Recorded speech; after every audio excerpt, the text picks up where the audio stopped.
Hi, I'm Sanjeev Jayaratnam and welcome to my channel, Learning with Sanjeev. What do Alexander the Great, Mahatma Gandhi, Winston Churchill, Steve Jobs and Abraham Lincoln have in common? They were all fantastic leaders. So when we look at history, we are able to see some great leaders in history and learn from them, learn from their experiences.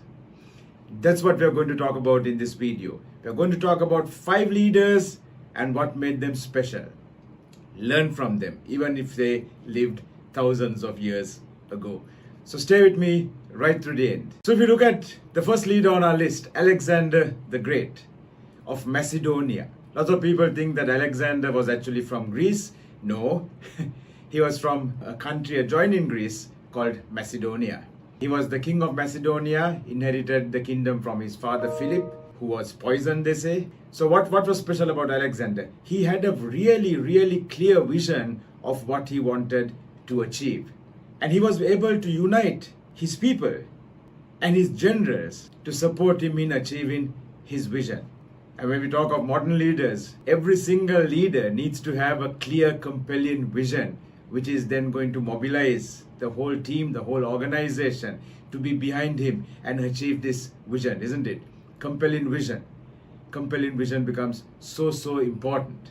And it's up to the leader to really inspire people with his vision of the future. What does he see? What does he want things to be like? And I too have had a vision with the teams that I have led.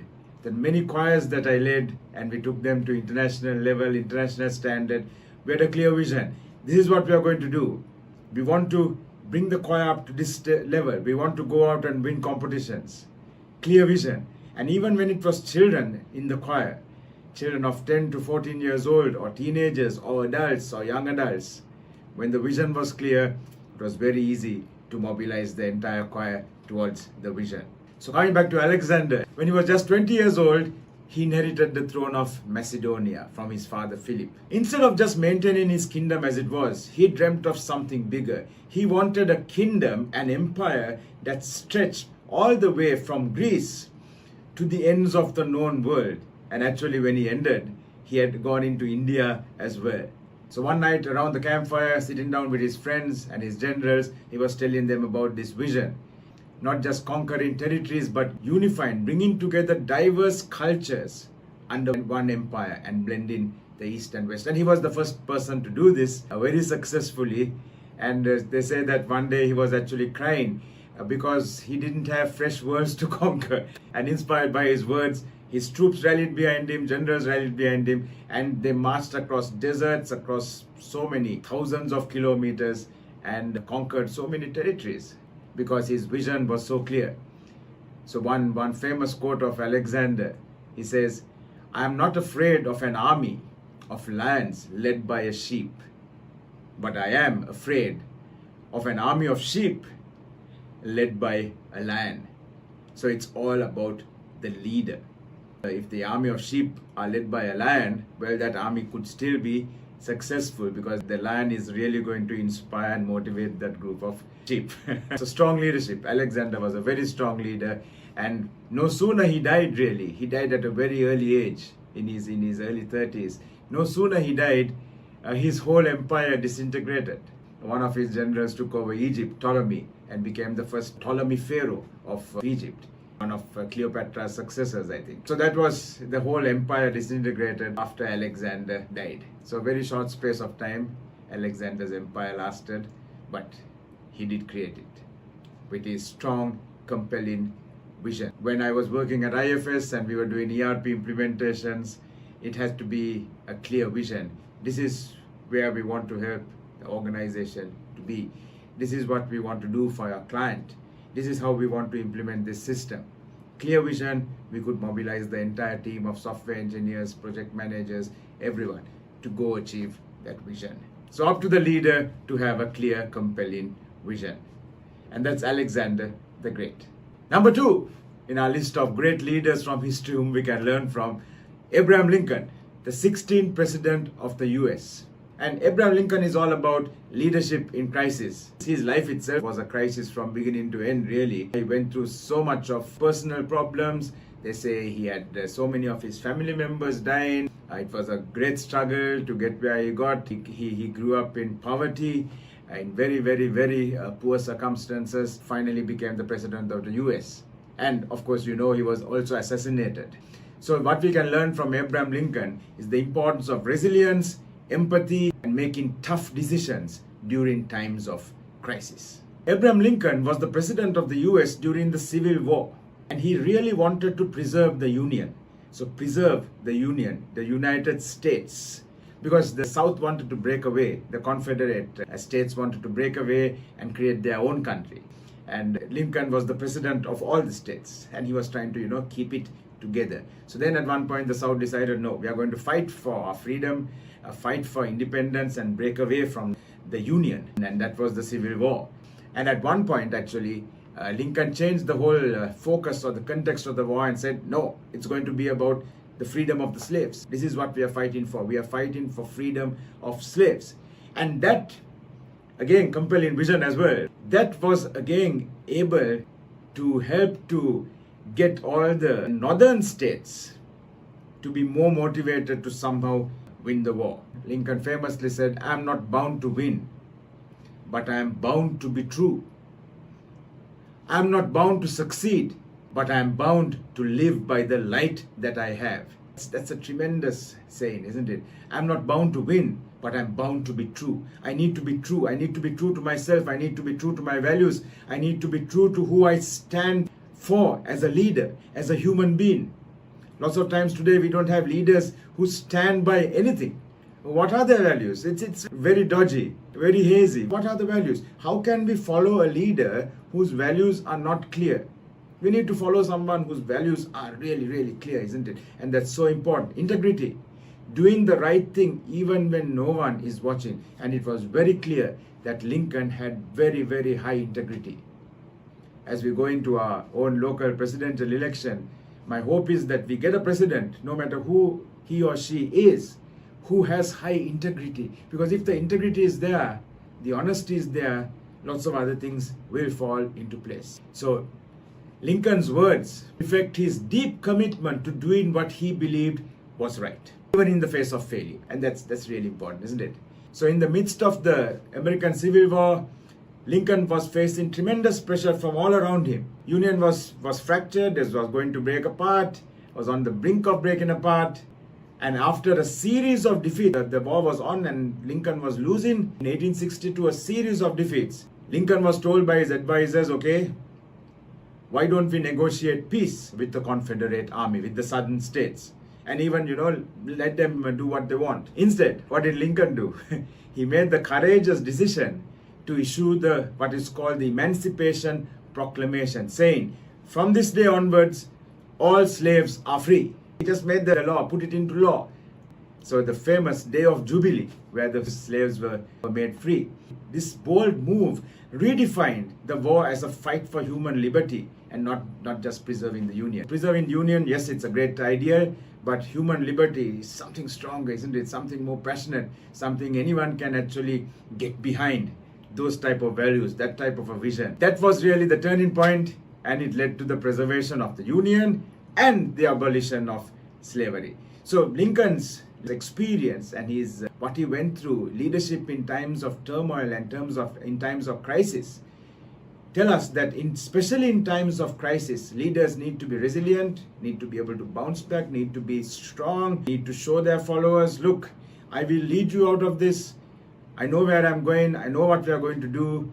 And also be empathetic, feel for what others are feeling, because people are all going through times of strife. We saw so many leaders really up their game during COVID.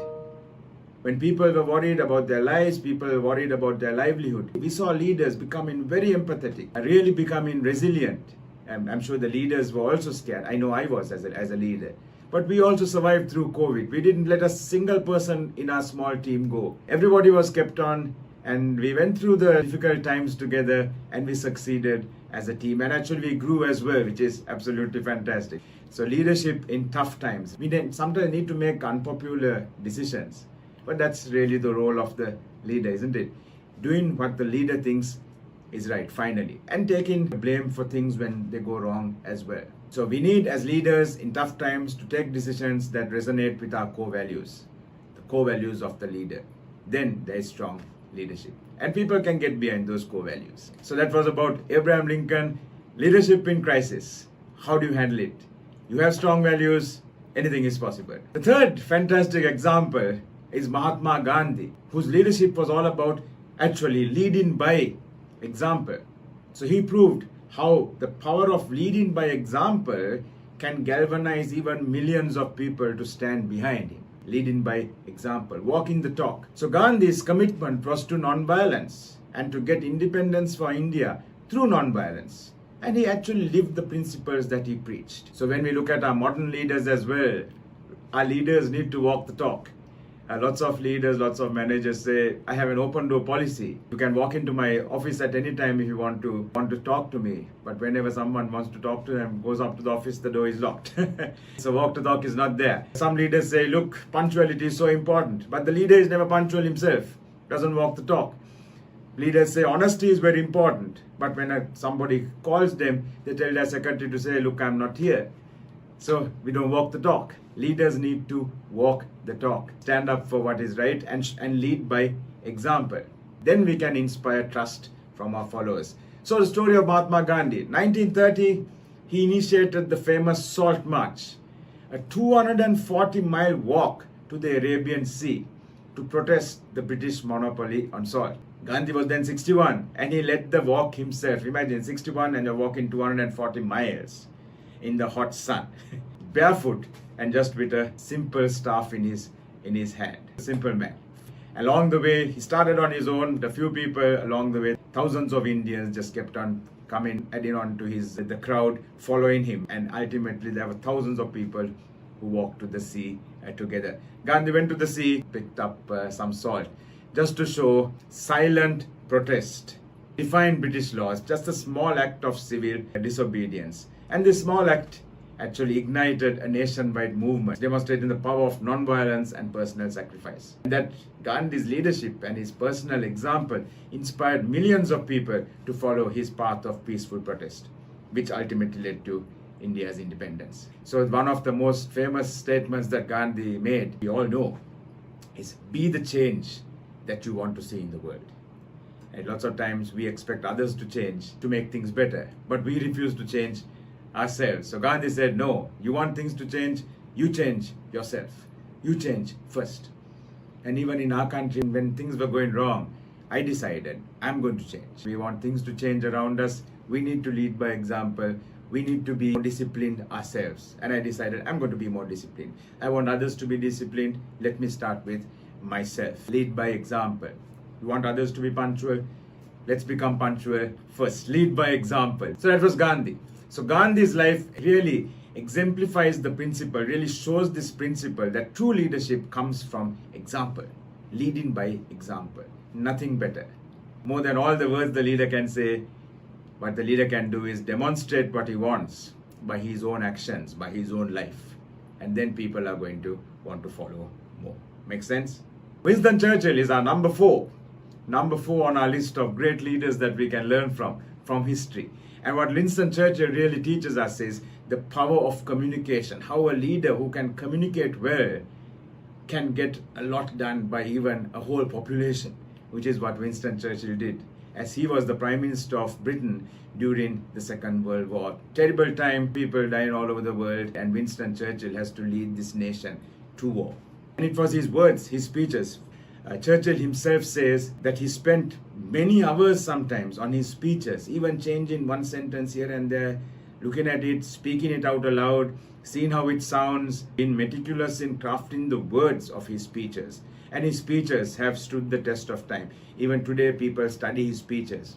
Look at, the impact he made, the words that he used in this impact that he made. So the story is in 1940, early years of World War II, UK basically, United Kingdom stood alone. France had just fallen to Germany and the US had not joined the war yet. British people were demoralized, they were scared, they were wondering what's going to happen.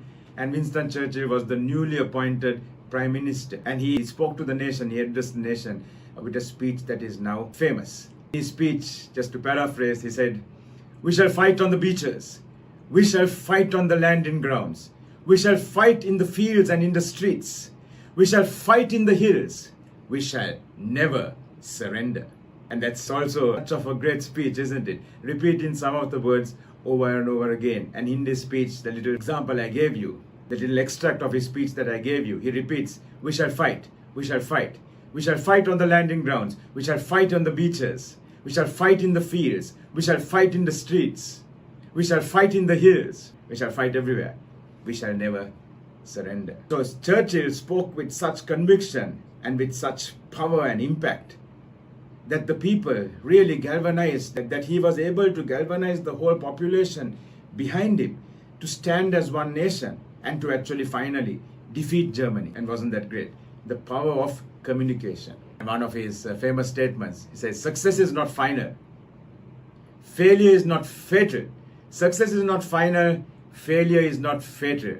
It is the courage to continue that counts. And I think that's an important lesson for all of us. Sometimes as leaders, as human beings, as parents, as fathers, things go wrong and we think that's the end. But nothing is ever final until we die, and then it's over. But even actually that's not final, isn't it? Because it goes on. But nothing is ever final. So don't give up. Don't give up. They say show is not over until the fat lady sings. The famous story from opera singing. So don't give up. Don't give up until the end. Things can always change. Things can always be better. And learning from other leaders that we just spoke about, Abraham Lincoln, lead by example. Stand up for your values. So Churchill was all about the power of communication. And again, leadership in crisis, leadership in turbulent times. There is an overlap there as well. But a great leader. Go listen to some of his speeches. You'll definitely be inspired. Last leader we are going to talk about, we are coming back to the corporate sector, the late great Steve Jobs.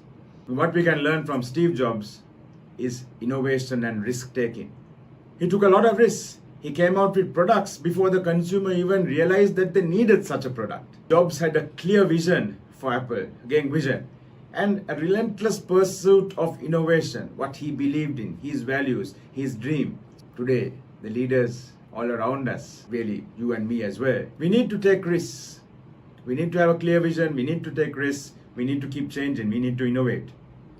Even today, business that I lead, we are changing. We are innovating. We are trying to come out with new products. We can't stand still. We have to do something different. In a changing world, if we do not change, we are going to become obsolete, isn't it? We need to innovate. We need to take risks. Some of the things we come out with would fail for sure. But it's like Michael Jordan says, I missed every single one of the shots I never took.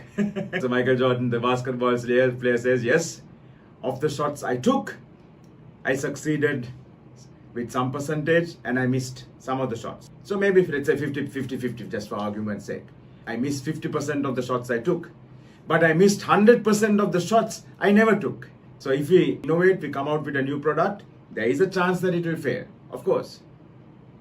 But if we never come out with any new product, it's 100% sure it will never succeed, because there is no chance that a product that you never launch, that you never innovate, is going to succeed. So 100% failure rate. So we have to take risks.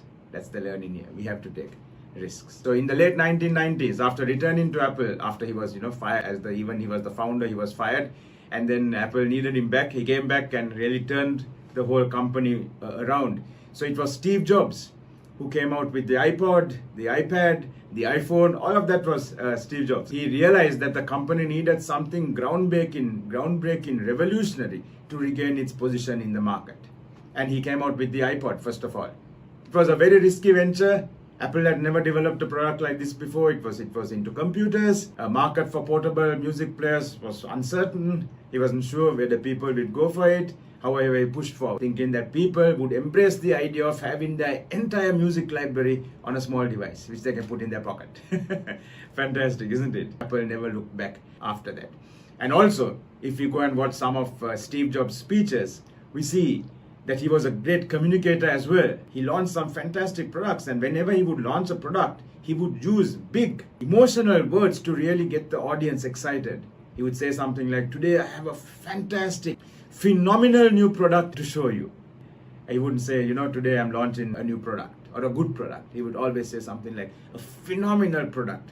And so before he could even show the audience what this product is, people on the edge of their seat wondering, wow, what's this fantastic new product that Steve Jobs is going to actually launch now? So he had created that excitement even before unveiling the product by the power of his words. And that's also really important, right? He was a great communicator as well. So don't be scared to take risks. We discussed about 5 leaders today, and we learned something from each of them. Alexander the Great, how he had a clear vision. Abraham Lincoln, leadership in crisis. Mahatma Gandhi, leading by example. Winston Churchill, power of communication. And then Steve Jobs, innovation and risk taking. So I hope you enjoyed this little video clip. We can always learn from leaders in history who have come before us.